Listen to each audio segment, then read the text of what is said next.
T P Jayachandran master, ഇന്ന് വിദ്യാഭ്യാസ മന്ത്രി പറയുന്നത് തന്ത്രപരമായ സമീപനമാണ് ഈ PM ശ്രീ പദ്ധതിയിൽ ഒപ്പുവെച്ചതിലൂടെ ഉണ്ടായതെന്നാണ്.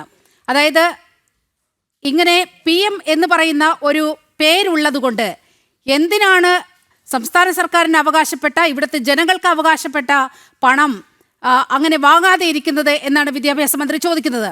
മാത്രവുമല്ല, NEP-യിൽ എന്താണ് കുഴപ്പമെന്ന് വരെ വിദ്യാഭ്യാസ മന്ത്രി ചോദിക്കുന്ന ഒരു ഘട്ടത്തിൽ എത്തി നിൽക്കുകയാണ്. ഇപ്പോഴും പക്ഷേ ഇത് കാവ്യവൽക്കരണമാണ് എന്ന് പറഞ്ഞുകൊണ്ട് ചില ഉദാഹരണങ്ങൾ പറയുകയാണ് ഇടത് പ്രതിനിധിയും അതുപോലെ കോൺഗ്രസിന്റെ പ്രതിനിധിയും. സമാനമായ നിലപാട് തന്നെയാണ് ഇക്കാര്യത്തിൽ അനുവർത്തിക്കുന്നത്. ഈ മുഗളന്മാരുടെ ഭരണപരിഷ്കാരമൊക്കെ എന്തിന് NCERT സിലബസിൽ നിന്ന് ഒഴിവാക്കി എന്ന് ചോദിക്കുകയാണ്. മാത്രമല്ല, റഷ്യൻ ചൈനീസ് റവല്യൂഷൻ ഉൾപ്പെടെയുള്ള ഇതൊക്കെ വലിയ മഹത്തരമായ കാര്യങ്ങളാണ് എന്ന് പറഞ്ഞുകൊണ്ട് നമ്മുടെ വിദ്യാർത്ഥികളെ പഠിപ്പിക്കുന്ന ഒരു സമ്പ്രദായമാണല്ലോ കുറേ കാലങ്ങളായി ഇവിടെയുള്ളത്.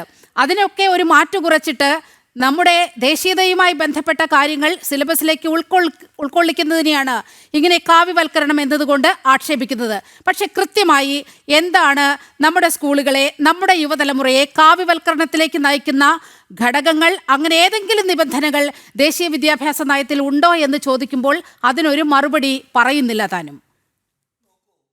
ഈ ചർച്ചയിൽ പങ്കെടുക്കുന്ന എൻ്റെ ഇടത് വലത് മധ്യഭാഗത്തിരിക്കുന്ന ആളുകൾ മനസ്സിലാക്കേണ്ട ഒരു കാര്യം, ഓട് പൊളിച്ച് അധികാരത്തിലേറിയ ഒരു ഗവൺമെൻറ് അല്ല ഇന്ന് ഇന്ത്യ രാജ്യം ഭരിക്കുന്നത്.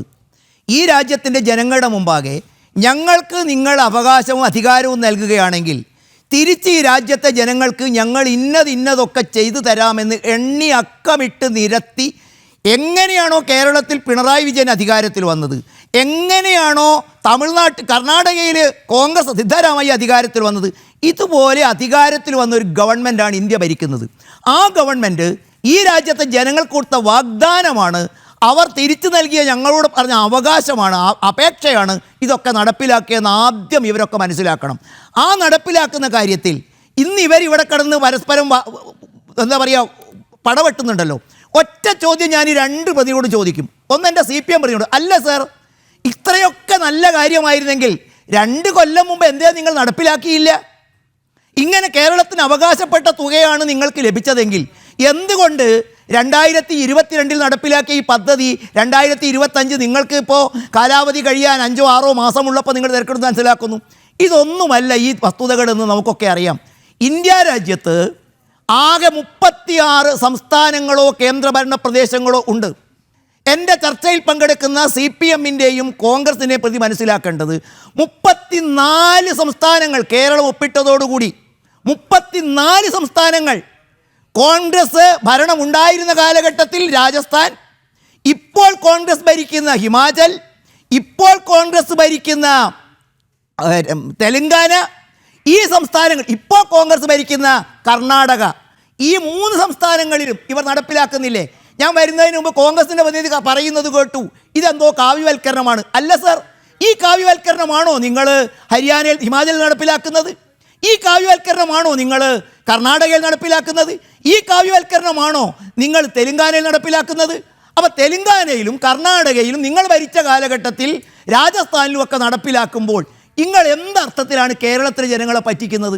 CPM-ൻ്റെ പ്രതിയോട് ഞാൻ ചോദിക്കുന്ന ചോദ്യം ഇതാണ് സർ, ഇക്കാലം അത്രയും നിങ്ങൾ കേരളത്തിലെ ജനങ്ങളെ ചതിക്കുകയായിരുന്നോ?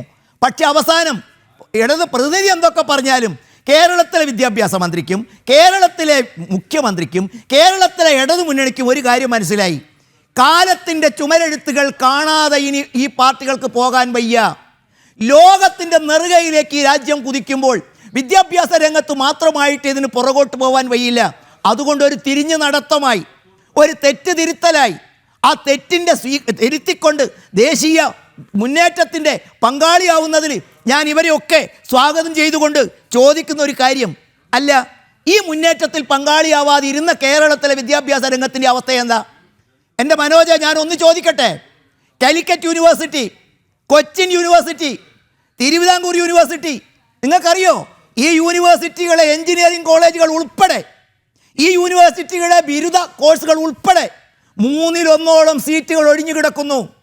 കേരളത്തിലെ 4 വിമാനത്താവളങ്ങൾ കേരളത്തിലെ കുട്ടികൾക്ക് കേരളം വിടാനുള്ള കേന്ദ്രങ്ങളാണെന്ന് പറഞ്ഞാൽ നിങ്ങൾക്ക് നിഷേധിക്കാൻ കഴിയുമോ? മാർക്സിസ്റ്റുകാർ ഉൾപ്പെടെയുള്ള ആളുകളുടെ കുട്ടികൾ കേരളത്തിൽ നിന്ന് പുറത്തേക്ക് പോകുമ്പോൾ നിങ്ങൾക്ക് നിഷേധിക്കാൻ സാധിക്കുമോ? എന്നോട് നേരത്തെ ഞാൻ വരുമ്പോൾ കോൺഗ്രസിനെ പറ്റി പറയുന്നത് കേട്ടു. എന്താണ് കാവ്യവൽക്കരണം എന്ന് ചോദിച്ചാൽ പറഞ്ഞു വിദ്യാഭ്യാസം കൺകറന്റ് ലിസ്റ്റിൽ പെടുത്തിയതാണ്. സർ, നിങ്ങൾക്കറിയുമോ രാജേഷേ, വിദ്യാഭ്യാസത്തെ കൺകറന്റ് ലിസ്റ്റിൽ പെടുത്തിയത് നിങ്ങളാണ്. രണ്ടാമത് എന്താണ് കാവ്യവൽക്കരണം എന്ന് ചോദിച്ചപ്പോൾ അദ്ദേഹം പറഞ്ഞു 6% വിഹിതം കൊടുക്കാത്തതാണ്. അല്ല, കോൺഗ്രസ് വരച്ച 10% കൊടുത്തിരുന്നു. ഇതാണോ കാവ്യവൽക്കരണം എന്ന് പറയുന്നത്? ഇതൊക്കെ നടപ്പിലാക്കുന്ന കർണാടകയും മറ്റു പ്രദേശങ്ങളും. ഞാൻ പറയാം, സാർവദേശീയ നിലവാരത്തിലേക്ക് കേരളത്തിലെ വിദ്യാലയങ്ങൾ ഉയർത്തുന്നു. കോൺഗ്രസിൻ്റെ MLA മാരും മന്ത്രിമാരും വലിയ പണക്കാർക്കുമൊക്കെ മക്കൾക്ക് പഠിക്കാൻ ഇവിടെ സൗകര്യ സംവിധാനങ്ങളുള്ള സ്വകാര്യ സ്കൂളുകൾ ഉണ്ടാവാം. പക്ഷേ അദ്ദേഹം പറഞ്ഞ തെങ്ങുകയറ്റക്കാരൻ്റെയും അട്ടിമറി തൊഴിലാളിയുടെയും മക്കൾക്ക് പഠിക്കാൻ കേരളത്തിൽ, ഇന്ത്യയിൽ സാർവദേശീയ രംഗത്ത് കിടപിടിക്കാവുന്ന തരത്തിൽ മത്സരാധിഷ്ഠിതമായ കുട്ടികളെ തയ്യാറാക്കുന്ന സംവിധാനങ്ങളില്ല. ഞാൻ കൃത്യമായിട്ട് പറയും എന്തൊക്കെയാണ് കേരളത്തിൽ ഈ PMC പദ്ധതിയിലൂടെ ഇടതുപക്ഷം ഇന്ന് അംഗീകരിക്കാൻ തയ്യാറായത്. മികവിൻ്റെ കേന്ദ്രങ്ങളായി കേരളത്തിലെ വിദ്യാലയങ്ങൾ മാറുന്നു. ആഗോള നിലവാരത്തിലുള്ള സൗകര്യങ്ങൾ ലഭിക്കുന്നു.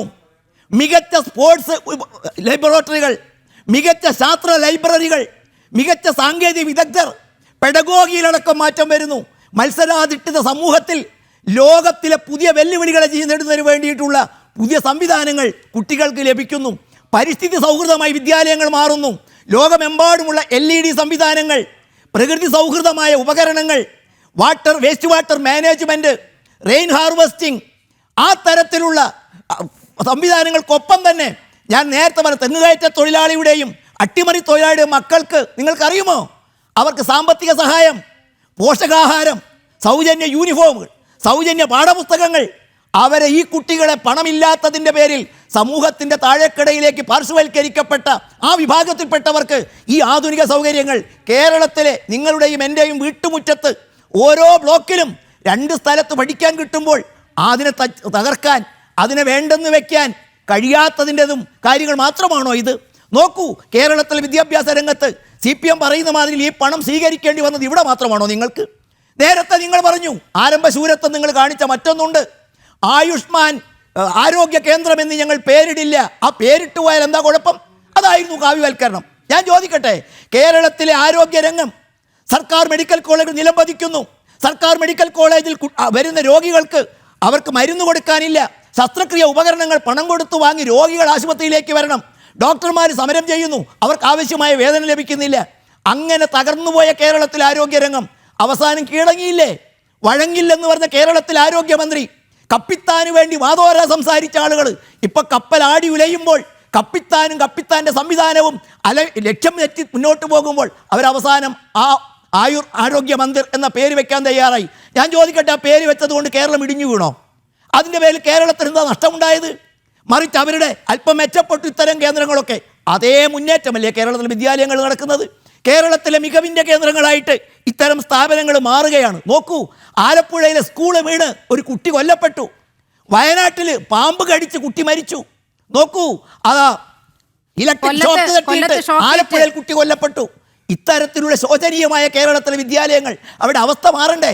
സാർവദേശീയ നിലവാരത്തിലേക്ക് അവിടെ ഇൻഫ്രാസ്ട്രക്ചർ വർദ്ധിക്കണ്ടേ? കുട്ടികൾ പുതിയ വെല്ലുവിളികൾ, പഠന സാമഗ്രികൾ, പഠന രീതികൾ കുട്ടികൾ പഠിക്കണ്ടേ? ഏതായാലും അവസാനം ഇവർക്കൊക്കെ ബോധ്യപ്പെട്ടു.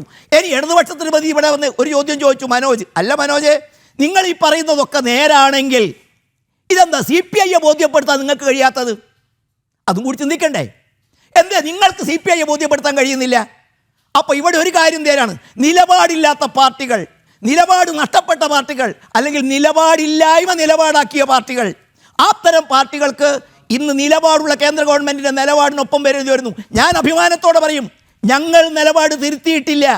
ഞങ്ങളുടെ നിലപാടിലേക്ക് കോൺഗ്രസും മാർക്സിസ്റ്റുകാരും വരുന്നുണ്ടെങ്കിൽ, ആ മുന്നണി ഗവൺമെൻറ്റുകൾ മാറുന്നുണ്ടെങ്കിൽ, കാലത്തിൻ്റെ വെല്ലുവിളികൾ അതിജീവിക്കുന്ന നയങ്ങളും പരിപാടികളുമായി നരേന്ദ്രമോദി മുന്നോട്ട് പോകുമ്പോൾ അതിനെ കണ്ടില്ലെന്ന് നടിക്കാൻ, കാലത്തിൻ്റെ ചുമരെഴുത്ത് മായ്ച്ചു കളയാൻ ഈ 2 കക്ഷികൾ കഴിയുന്നില്ല. പിന്നെ ഇത് നടപ്പിലാക്കുമ്പോഴുള്ള ചെറിയ ഒരു ജാള്യത, അത് മാത്രമാണ് ഇപ്പോൾ അവർക്കുള്ളത്. നരേന്ദ്രമോദി അംഗീകരിക്കുന്നതിൽ, BJP സർക്കാരിനെ അംഗീകരിക്കുന്നതിൽ, കേന്ദ്ര നയങ്ങൾ ലോകത്ത് വിജയിച്ച് കാണുമ്പോഴുള്ള രാഷ്ട്രീയമായ അസഹിഷ്ണുത മാത്രമാണ്.